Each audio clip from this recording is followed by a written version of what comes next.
Haydn is referred to as the father of the string quartet. Haydn is where it all started. In a way, it's a kind of founder's moment. Haydn is the birth of the string quartet.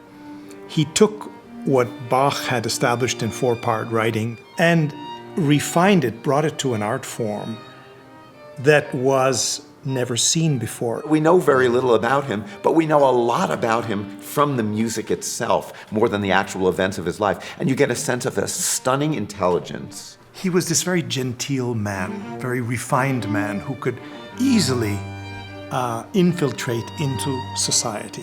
But Haydn lived off in isolation, spending so many years off in Esterhazy in the middle of nowhere. His incredible imaginative process created of the string quartet a kind of kaleidoscope of what string quartets could do, up until that time had not done.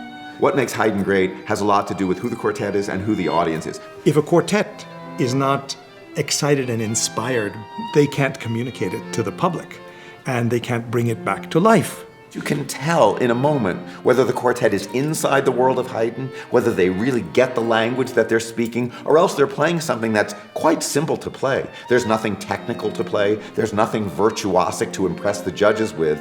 Ultimately, as a juror, when you hear somebody, almost you can tell within a few bars. Are they themselves inspired?